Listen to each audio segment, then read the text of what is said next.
কর্তৃত্ববাদী হয়ে উঠবে, এইটা আমরা কিন্তু সমর্থন করব না। কর্তৃপক্ষের সাথে বিভিন্ন দাবি দেওয়া নিয়ে আলোচনা হতে পারে, আলোচনা হবে।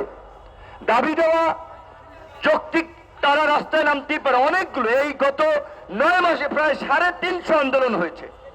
তো যৌক্তিকভাবে যদি আন্দোলনগুলো সমাধান করা যেত, তাহলে তো এই আন্দোলনকারীরা বারবার রাজপথে আসতো না। এমনকি আমরা তো সরকারের পক্ষে শুরুর দিকে বলেছিলাম যে ভাইয়ের আল্লাহর হস্তে 2-3 মাস আন্দোলন করেন না, সরকারকে স্থিতিশীল হতে দেন। এই পল্লী বিদ্যুৎ সমিতির লোকজনকেও একই কথা বলে আমরা আশ্বস্ত করেছিলাম। তো তাহলে কথা না শুনলে তো মানুষের পিঠ যদি দেয়ালে ঠেকে যায়, তখন তো রাজপথ ছাড়া আসলে আর গতি থাকে না। আমরা কর্তৃপক্ষকে আমরা অনুরোধ করব যে এখানকার দায়িত্বশীল প্রতিনিধিদের সাথে বসে এই সমস্ত মামলাগুলো প্রত্যাহার করা, তাদের এবং যাদেরকে চাকরিচ্যুত করা হয়েছে তাদের চাকরি ফিরিয়ে দেওয়া।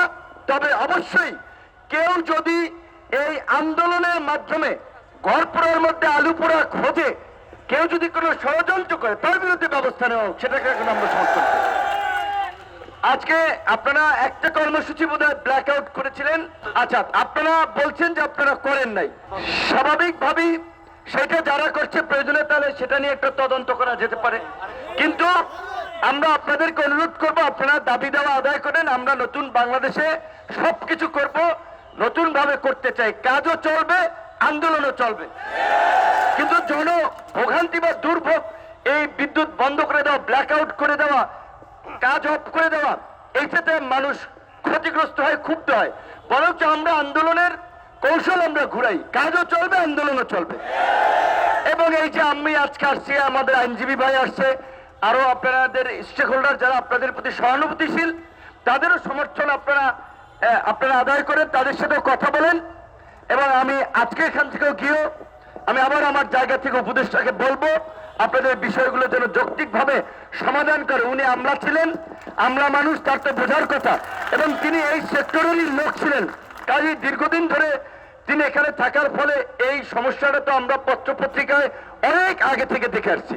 তো এই পরিস্থিতির পরে এত কিছু পরিবর্তন হয়েছে, এত দাবি দেওয়া আন্দোলন হয়েছে, এইখানে কেন আপনাদের দাবি দেওয়া আদায় হবে না? অবশ্যই আপনাদের যৌক্তিক দাবি দেওয়া আদায় হবে, আমরা সেটা চাই। এবং আপনাদের প্রতি আমাদের সংহতি সমর্থন আছে।